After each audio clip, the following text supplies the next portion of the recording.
एक बार और समझ लेते हैं इसे। ये कह रहा है कि टू डायमेंशनल केस हमारे पास वो बॉडी है जब कोई पार्टिकल हमारा केवल टू डायमेंशनल का मतलब होगा कि वो दो कंपोनेंट लेके मोशन करता है, दैट इज आर एक्स और वाई कंपोनेंट के साथ। अब थोड़ी देर हम मानते हैं कि हमारे पास एक्स वाई कंपोनेंट कब होंगे, जब कोई भी हमारी बॉडी एक्स और वाई दो के साथ रिवॉल्यूशन करेगी। अब जैसे जस्टिफाई हम मानते हैं कि अब इस केस में हम देख रहे हैं कि let us consider a body is the that is a initial position, और इनिशियल पोजीशन के लिए वैल्यू हमारे पास कोऑर्डिनेट में है ये कितनी x1, ये x1 i plus y1 j are I and x2 i plus y2 j के साथ। अब ये दोनों वैल्यू हैं, तो अब ये यहाँ से इस पॉइंट A टू B के बीच कोऑर्डिनेट करती हैं, तो this is the line to two dimensional because according to the circumference by two particle in circular is the two coordinate of the point P x and by two component. अब कोई body, अब तक हमने one dimension में पढ़ा था कि body हमारी हॉरिजॉन्टल पर है, और हॉरिजॉन्टल पर है तो वहाँ एक ही डायमेंशन था, इंक्रीजिंग और डिक्रीजिंग केस में make of a angle change, make of a force change, make of displacement change. लेकिन this is the lies the two dimensional with the case of a belong to two dimensional, यानी कोई भी body हमारी किसी circulate पर motion करेगी तो वो टू डायमेंशनल में आएगी। कोई बॉडी हमारी ग्राउंड से इंक्लाइन पर जाएगी तो ये हमारे पास टू डायमेंशनल होगी। वो इस तरह से जाने के बाद नीचे फॉल करेगी तो ये हमारी टू डायमेंशनल कहलाएंगी, यानी कि दो कंपोनेंट के साथ काम करती है। तो यहाँ हमने देखा तो हमारे पास वर्क प्रोड्यूस करता है D W is equal to F cos two D R. इसको आप कह सकते हो D W is equal to F dot D R के साथ। तो ये फाइनलाइज आ गया। अब ये कह रहा है कि जब इतना ही आ गया और फोर्स हमारे पास कितना है, ये x i sorry f x आई और प्लस एफ बाई जे के साथ। अब हम क्या करें, दोनों की वैल्यू को हम यहाँ लगा दें। तो देखो W इज इक्वल टू, ये आपके पास फाइनल आ गया F और ये आर एफ माइनस के आर आई। ओके, अब यहाँ हम दोनों वैल्यू को लगा देते हैं। तो देखो ये एफ एक्स की वैल्यू इंक्लूड हो गई एफ बाई जे के साथ, और यहाँ पर भी हमने ये लगा दिया। फाइनल वैल्यू हमारे पास कितनी है, एक्स टू आई और ये बाई टू जे और माइनस और ये एक्स वन आई और बाई वन जे के साथ।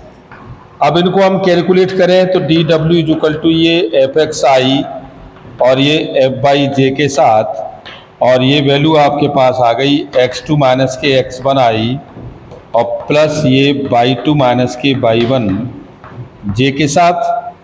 अब इसको हमने फाइनलाइज किया तो देखो ये फाइनलाइज हो जाएगी कितना, एफ एक्स और ये एक्स टू माइनस के एक्स वन और प्लस एफ बाई और ये बाई टू माइनस के बाई वन के साथ। ये टू डायमेंशन में हमको मिल गया। अब ये थ्री कोऑर्डिनेट में टू कोऑर्डिनेट में मिला, अभी हम थ्री कोऑर्डिनेट में इसको डिसाइड कर लें। तो थ्री कोऑर्डिनेट में कितना हो जाएगा, देखो थ्री कोऑर्डिनेट में ये हो जाएगा। अब यही वैल्यू हमें इतनी इसमें मिल गई, ये मिल गई, और फोर्स हमें मिलेगा कितना, f is equal to f x i plus f y j और प्लस एफ जेड के साथ। अब इसको हम अगर कैलकुलेट करें तो कितना हो जाएगा, डब्ल्यू इज इक्वल टू और ये एफ और ये कितना आर एफ माइनस के आर आई। तो यहाँ हम लगा देंगे डब्ल्यू इज इक्वल टू और ये F x i f y j और एफ जेड के, और ये आपकी आ गई वैल्यू कितनी, ये x two i y two j और प्लस जेड टू के और माइनस, और ये आपका आ गया x one i plus y one j और जेड वन के साथ। अब इसको हम कैलकुलेट कर लें तो बाई पोजीशन वेक्टर में तो ये एफ एक्स आई और ये एफ बाई जे और प्लस एफ जेड के, और इसको हम कैलकुलेट करते हैं तो ये कितना, एक्स टू माइनस के एक्स वन आई प्लस और ये बाई टू माइनस के बाई वन जे और प्लस ये जेड टू माइनस के जेड वन के साथ। अब इसका हम प्रोडक्ट करते हैं तो डॉट प्रोडक्ट में क्या होता है कि देखो I dot I, J dot J और के डॉट के साथ इसकी वैल्यू 1 होती है। इसकी वैल्यू हमारे पास कितनी रहेगी, जब 1 रहेगी। तो 1 होने का मतलब है कि हम जब भी इनका फैक्टर का प्रोडक्ट करेंगे तो प्रोडक्ट करने पर ये वैल्यू हमारे पास आ जाएगी W इक्वल टू ये f(x) और ये x2 माइनस के x1 प्लस f(y) और ये y2 माइनस के y1 और प्लस f(z) और ये z2 माइनस के z1 के साथ। ये हमारे पास इसका टोटल रिजल्टेंट वर्क निकाल आया। अब हम 1 डायमेंशनल या 2 डायमेंशनल किसी में भी हम इसको निकाल सकते हैं, कोई फैक्टर नहीं है हमारे पास। हम यहाँ जनरलाइज प्रॉपर्टी को लगा के क्लियरेंस कर सकते हैं।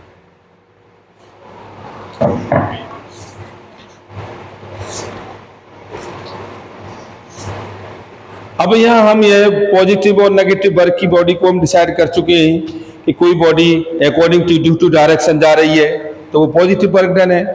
अगर कोई बॉडी उसकी ड्यू टू डायरेक्शन के अपोजिट जा रही है तो वर्क नेगेटिव होता है। और कोई बॉडी राउंड ट्रिप हो रही है, गई और लौट आई, यानी कि इनिशियल से फाइनल गई, फाइनल से फिर इनिशियल आ गई, तो दैट इज आवर केस। ये सभी हमारे ये जीरो वर्क डन में आते हैं। तो इसके कुछ एग्जाम्पल्स हैं, इनके बारे में हम डिस्कस करेंगे। अब ये कह रहा है कि when a horse pull a cart, जब कोई भी घोड़ा अपनी गाड़ी को खींचता है तो ऐसे केस में वर्क की टेंडेंसी पॉजिटिव होती है। यानी कि जब भी कोई भी हॉर्स जो है किसी भी कार्ट को पुल करता है तो वो सारे केस में हम क्या देख रहे हैं, हॉर्स के द्वारा कार्ट्स पर जो फोर्स लगाया जाता है वो पॉजिटिव वर्क डन होता है। दूसरी बात वो ये कहता है कि यदि हम किसी भी लोडेड लिफ्ट की बात करते हैं और उस पर जो कोई फोर्स लगाया जाता है, उस फोर्स की जो टेंडेंसी होती है वो पॉजिटिव होती है। किसी पुलिस सिस्टम के द्वारा हम किसी स्ट्रिंग के द्वारा उसको खींचते हैं तो वहाँ जो वर्क की जो टेंडेंसी डेवलप की जाती है वो पॉजिटिव की जाती है। उस पर जो बॉडी पर जो वर्क लग रहा है वो एक्सटर्नल, वो भी हमारा पॉजिटिव लग रहा है। जब हम किसी भी सिलेंडर को ले जाते हैं when A fitted of a cylinder, तो फिटेड सिलेंडर के अंदर जो मूवमेंट होता है गैस के मॉलिक्यूल्स का, वो भी हमारे एक्सटर्नल वर्क के एक्सपेंड में वो भी पॉजिटिव वर्क होता है। वो भी हमारा कैसा होता है, पॉजिटिव वर्क डन होता है। और इसी तरह से यदि हम when A charge move in other negative charge, अगर हम दो डिफरेंट चार्ज के एक दूसरे कॉन्टेक्ट में लाते हैं तो डिफरेंट चार्ज के कॉन्टेक्ट के कारण उनके बीच में जो फोर्स की टेंडेंसी डेवलप होती है due to attraction property as a positive work done. ये सभी पॉजिटिव वर्क डन के हैं। और अगर नेगेटिव वर्क डन की बात आती है तो नेगेटिव वर्क में क्या है कि जब हम किसी भी साइकिल में ब्रेक अप्लाइड करते हैं तो ब्रेक करने पर उसमें जो ब्रेकिंग अप्लाइड किया जाता है, जो फ्रिक्शन फोर्स डेवलप किया जाएगा, तो वो भी हमारा कैसा होगा, वो भी हमारा वर्क डन हमारा उसमें नेगेटिव होगा। अच्छा, दूसरी चीज ये कहता है कि when A spring is stretch और कंप्रेस, अगर हम किसी स्प्रिंग को स्ट्रेच करते हैं, किसी स्प्रिंग को स्ट्रेच करें या उसको कंप्रेस करें, तो दोनों टेंडेंसी में हमारा वर्क की टेंडेंसी ऑलवेज नेगेटिव होती है। और इसी तरह से हम बात करते हैं टू सिमिलर चार्ज के बारे में। अगर कोई भी दो चार्ज सिमिलर हैं, चाहे may be positive may be negative, इनके बीच में अगर फोर्स की टेंडेंसी बनती है तो वो एक दूसरे को रिपल्सन करते हैं और ऐसे केसों में वर्क की टेंडेंसी नेगेटिव हो जाती है। कैसी हो जाती है, नेगेटिव होती है। और एक केस और है, जब हम किसी बॉडी को वर्टिकली थ्रो करें, this is the due to vertically throwward, ऐसे केसों में भी वर्क की टेंडेंसी नेगेटिव होती है। अच्छा, कुछ जीरो वर्क डन में भी आते हैं।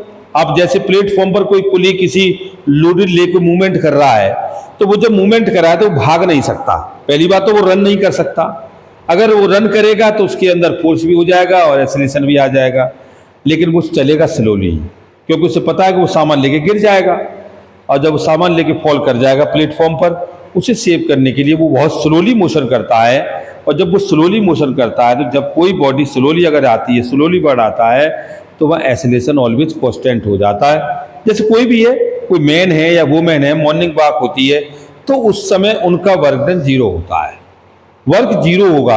अगर आप उसको रन कराएंगे, अगर कोई भी महिला या लेडीज या कोई भी पुरुष या कोई भी व्यक्ति अगर रन करता है तो रन करते समय उसको उसका वर्क चेंज होगा। लेकिन अगर वो मॉर्निंग वॉक करता है या इवनिंग वॉक करता है तो उससे हमारी बॉडी के वर्क पर कोई इफेक्ट नहीं करता, वर्क इज ऑलवेज जीरो होता है। रिलैक्स तौर से आप कहीं भी जा सकते हैं, आप जा सकते हैं कन्याकुमारी जा सकते हैं, आप अमेरिका जा सकते हैं, अगर स्लोली अगर मूवमेंट है आपका तो। अब आप देखते हैं कि जब स्लोली वर्ड आता है तो वर्क डन जीरो हो जाता है। दूसरी बात, कोई भी सिंपल पेंडुलम वॉच है, अब वो simple pendulum watch continued movement कर रही है, नेगेटिव पॉजिटिव सराउंडिंग, तो इसका मतलब वो भी हमारी कैसी है, वो भी हमारा जो है जीरो वर्क डन है, जितना वो आता है उतना ही पीछे आता है। अब इसी तरह से हम किसी बॉडी को वर्टिकल थ्रो कर दें और फिर वो नीचे आ जाए, इसका मतलब ये हो गया कि उस पर टोटल डिस्प्लेसमेंट जब जीरो हो जाएगा तो वर्क की टेंडेंसी भी कैसी हो जाए, क्योंकि वर्क हमारा दो चीज़ पर डिपेंड करता है, फोर्स और डिस्प्लेसमेंट पर।